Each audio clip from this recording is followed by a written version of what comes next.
मसीह की hallelujah hallelujah प्रभु की स्तुति हो और उनको सारी महिमा और प्रशंसा हमारे जीवन में मिले।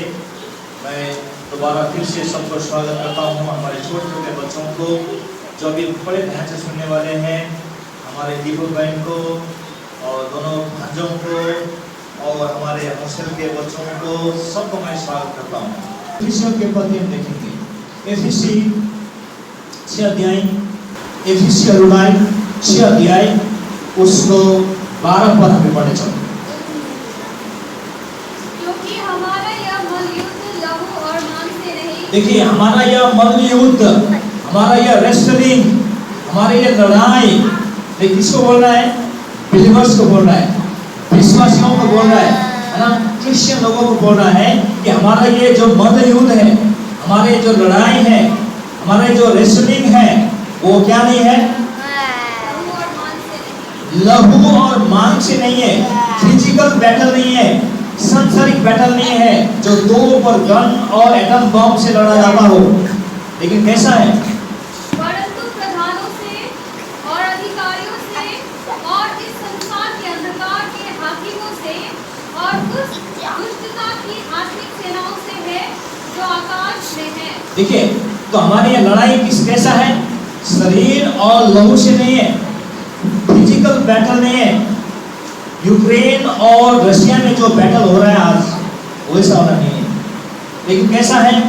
अंधकार के शक्तियों के विरोध में है, आकाश के शक्तियों के विरोध में है, प्रधानताओं के विरोध में है, जो बड़े बड़े सम्राट जो परमेश्वर के राज्य के विरोध में खड़े होते हैं उनके विरोध में है, जो सत्य का विरोध करता है उनके विरोध में है, शैतान जो सारे चीज करता है उसके विरोध में है। आज कितने विश्वासियों की बात मालूम है? कितने विश्वासियों को ये बात मालूम है कि जब हम विश्वासी बनते हैं तो हम एक युद्ध में भाग लेते हैं। बाय डिफॉल्ट, अपने से ऑटोमेटिकली हम एक उस महायुद्ध में हम भागीदार बनते हैं और प्रेरित पौल बोलते हैं। इसलिए आज सारे विश्वासियों की बात जानना जरूरी है कि क्रिश्चियन जीवन जो मसीही जीवन है वह कांटों की राह में चलने वाला जीवन है ना, वो फूलों की गुलदस्ता के बिछाए हुए रास्ते में चलने का जीवन नहीं है, लेकिन कांटों की राहों पर चलने का जीवन है। आज कितने लोगों की बात मालूम है? वो तो सोचते हैं कि मसीह होने का मतलब है आशीष पाना, आशीष पाना, आशीष आशीष आशीष, घर में आशीष, बाहर आशीष, भीतर आशीष, सब जगह आशीष। अगर थोड़ा दुख हो जाए, तकलीफ हो जाए, डाउट करने लगते हैं, प्रभु मेरा साथ है कि नहीं।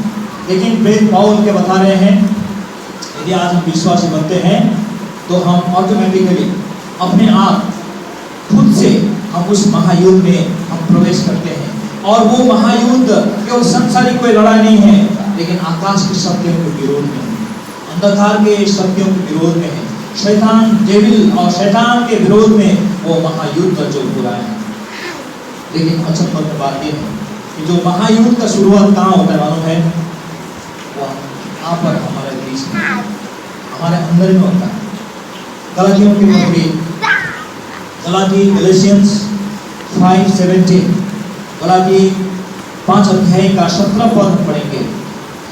क्योंकि शरीर आत्मा के विरोध में और आत्मा शरीर के विरोध में लालसा करता है। ये फैक्ट को जानना है आज हमें, बिलीवर्स होने के नाते। शरीर आपका मेरा जो फिजिकल शरीर है, वेद पौल ने क्या बोला? हम शरीर में जीते हैं, विश्वासी होने के बावजूद भी हम शरीर में जीते हैं। ये शरीर को लेकर हम जहाँ कहीं चले जाते हैं, है ना, और हम उसको फिर से दोबारा पढ़ेंगे। क्योंकि शरीर आत्मा के विरोध में, शरीर आत्मा के विरोध में और आत्मा शरीर के विरोध में, और आत्मा शरीर के विरोध में लालसा करता है, लालसा करता है। और ये एक दूसरे के विरोधी है, और ये एक दूसरे के कट्टर है, कट्टर विरोधी है। ये एक दूसरे का मतलब जो फिजिकल बॉडी है, जिस शरीर को लेके आप हर जगह जाते हैं, और उसी शरीर के अंदर में कौन रहता है? ज्योति, स्पिरिट ऑफ गॉड, परमेश्वर की आत्मा, अंतरात्मा, इनर मैन रहते हैं।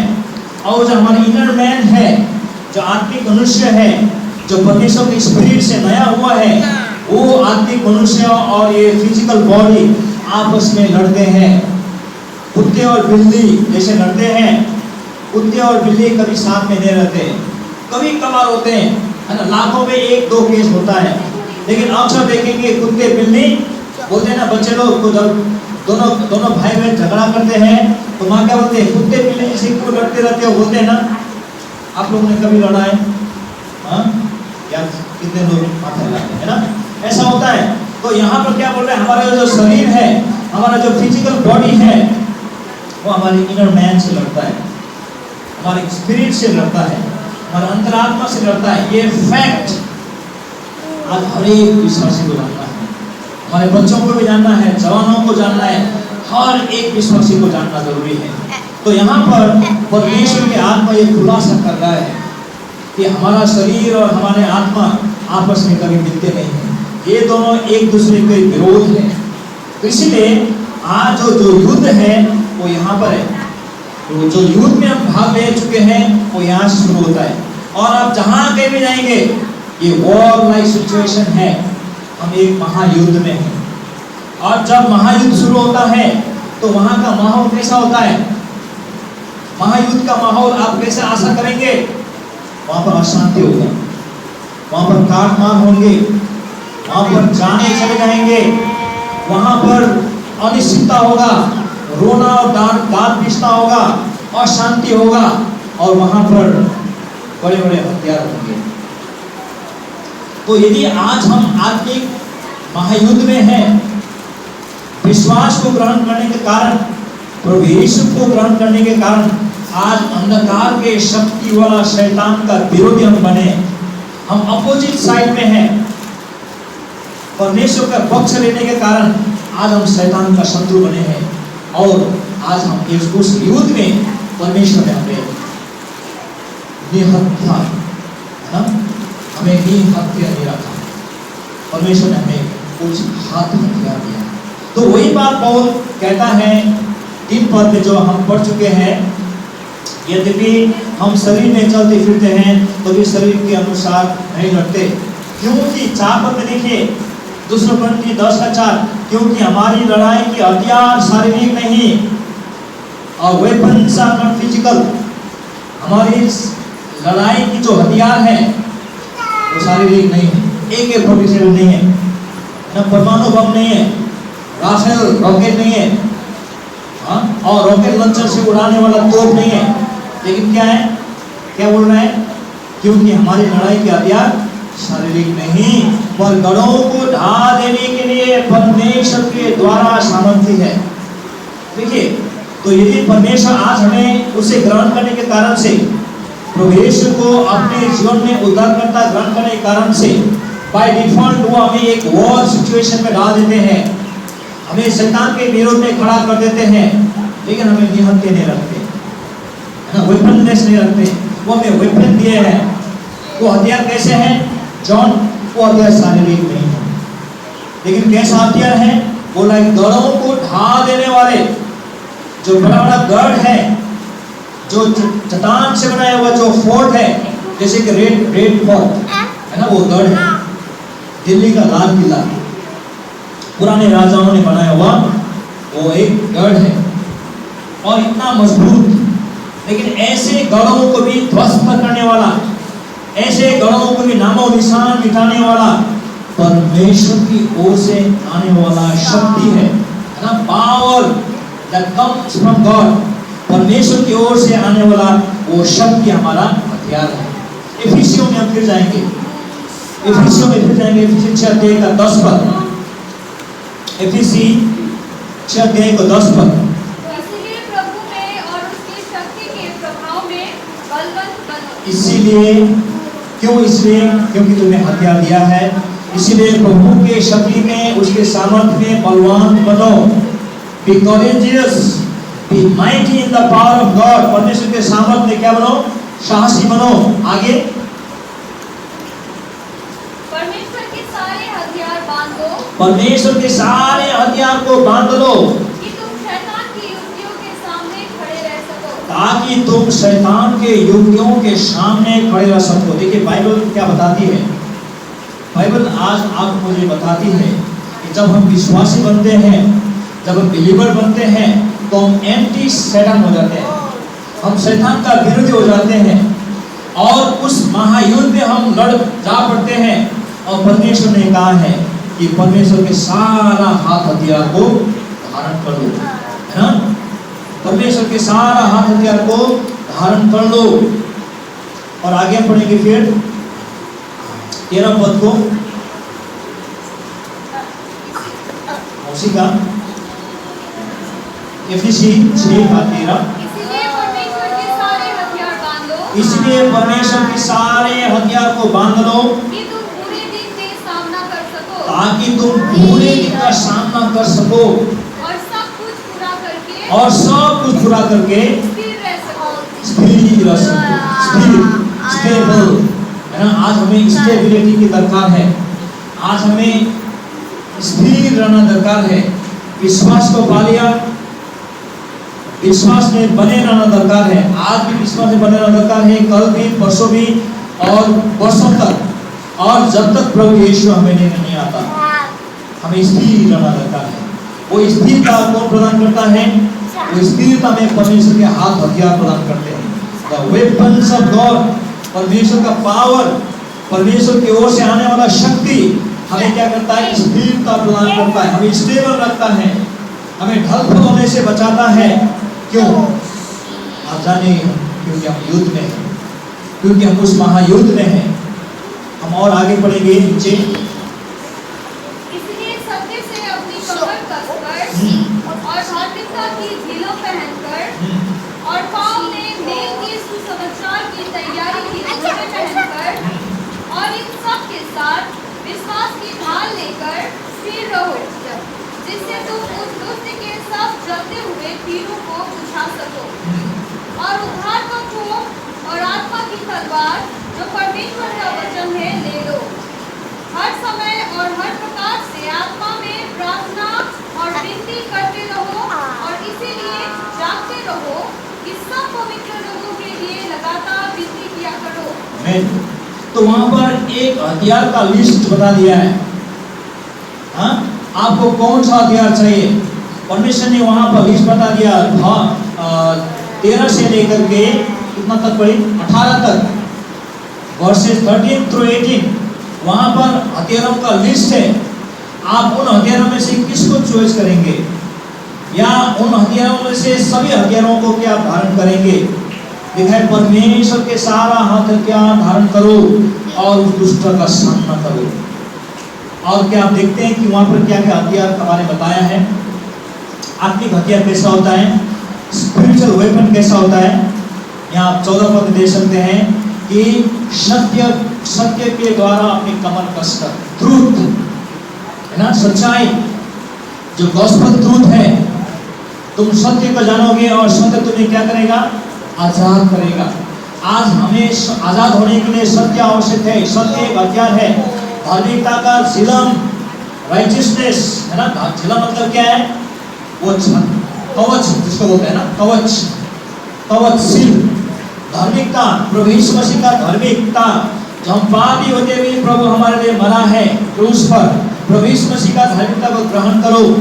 और पाँव में मेल की सुसमाचार की जूतियां, मेल की सुसमाचार की जूतियां, है ना? गॉस्पेल ऑफ पीस, सुसमाचार। यीशु हमारे पाप के लिए मारा गया था, गाड़ा गया था, जी उठा है, वो एक हथियार है। शैतान इससे डरता है, इविल स्पिरिट इससे डरता है। और आगे क्या बोलते हैं? विश्वास की ढाल, है ना? शील्ड ऑफ फेथ, ढाल। जब तलवारों से लड़ाई की जाती थी तो एक हाथ में तलवार और दूसरे हाथ में क्या होता था? ढाल। पुराने जमाने में जब युद्ध किया जाता था, एक हाथ में तलवार और दूसरे हाथ में ढाल होता था। एक हाथ से मारते थे और दूसरे ढाल से रोकते थे। तो हमारा विश्वास, हमारा जो फेथ है, वो क्या है? ढाल की तरह है। विश्वास की ढाल लेकर, और उसके बाद में क्या लिखा है? उद्धार का टोप, हेलमेट ऑफ सैल्वेशन। हेलमेट, जो टोपी है, जो आज ने जो उद्धार दिया है, छुटकारा दिया है, जो सैल्वेशन है, जो मुक्ति है, वो क्या है? टोपी की तरह है, हेलमेट की तरह है। और अंत में लिखा है आत्मा की तलवार, the sword of the spirit, है ना? आत्मा की तलवार।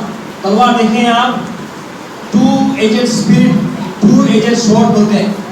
जो आत्मा की तलवार है, परमेश्वर का वचन है, वो आत्मा का तलवार है, दो धारी तलवार है। और अंत में लिखा है पवित्र आत्मा में प्रार्थना, प्रेयर। तो ये सारे हथियार है आज आपके लिए प्रभु ने फ्री में दिया है। यदि आज आप विश्वासी हैं, यदि आज आप एक ट्रू बिलीवर हैं, यदि आज आपने प्रभु यीशु को ग्रहण किया है, तो आज आप आत्मिक युद्ध में हो, लेकिन निहत्थे नहीं है। परमेश्वर ने आपको संपूर्ण हथियारों से लैस किया है। और जिनके पास हथियार है, तो वो क्या होते हैं उनके पास? वो साहस और शक्ति और बल मिलता है। लेकिन हथियार होना ही काफी नहीं है। आपको मालूम है दाऊद को जब गोलियत के विरुद्ध में लड़ना था, और उसने सारे लोगों के सामने ये कबूल कर दिया कि मैं लड़ूंगा। और जब उसका जीत देख करके राजा शाऊल ने बोला कि अच्छा ठीक है, तुम लड़ो, रिस्क तुम्हारा, ठीक है मैं लड़ूंगा। और गोलियत कितना ऊंचा था मालूम है आपको? वो 9 फीट से एक घर का बराबर था। और दाऊद जो है वो शायद आधा भी नहीं आता था, 5 साढ़े 5 फुट का था। लेकिन उसने तय किया कि मैं इसके विरुद्ध में लड़ूंगा। और राजा ने क्या किया? ठीक है, तुम मेरे सारे हाथ हथियार को ले लेना, हाँ, हेलमेट भी लेना, कवच भी लेना, तलवार भी लेना, और ढाल भी लेना, और तीर भी लेना, सब कुछ लेना, और उसके विरुद्ध में लड़ना। जब उसको पहना दिया तो उसका जो वजन था उससे डबल वजन तो हथियार का था। आप सोच सकते हैं, वो चल नहीं पा रहा था, एक कदम भी आगे नहीं बढ़ रहा था। और उसने कहा कि उतार दो, मुझे नहीं चाहिए, इसके द्वारा तो मैं लड़ नहीं पाऊंगा, उतार दो। क्योंकि उसने ठान लिया था, उसने अपने मन में रणनीति बनाया था, उसने अपने मन में एक स्ट्रेटेजी बनाया था। हाँ, हथियार के बिना मैं लड़ूंगा, क्योंकि मैं परम सेनाओं के यहोवा परम प्रभु के नाम से मैं लड़ूंगा। वो कौन है जो परम प्रभु के लोगों को ललकारता है? मैं उसी परम प्रभु के नाम से लड़ूंगा। और हम स्टोरी बाकी जानते हैं, उस जायंट फिगर गोलियत को मारने के लिए उसने कौन सा हथियार इस्तेमाल किया मालूम है? शायद 1 से 1.5 या 2 ग्राम का पत्थर, है ना? 100 ग्राम भी नहीं होगा शायद, इतना बड़ा पत्थर कितना होगा भाई? एक पत्थर उसके लिए काफी हुआ। उसके पास गुफन था, वेत्रो, है ना? उसके पास एक स्लिंग था, और उसी में रखकर परम प्रभु यहोवा के नाम से ले बोल के जब दिया, और उसका पट्टी में लगा, और वो ढेर हो गया एक शॉट में। तो हथियार जरूरी है, लेकिन हथियार के साथ में क्या जरूरी है? रणनीति, स्ट्रेटेजी। हम उस हथियार को कैसे प्रयोग करेंगे? प्रभु आज के वचन के द्वारा सबको सामर्थ, शक्ति और आशीष से परिपूर्ण करें।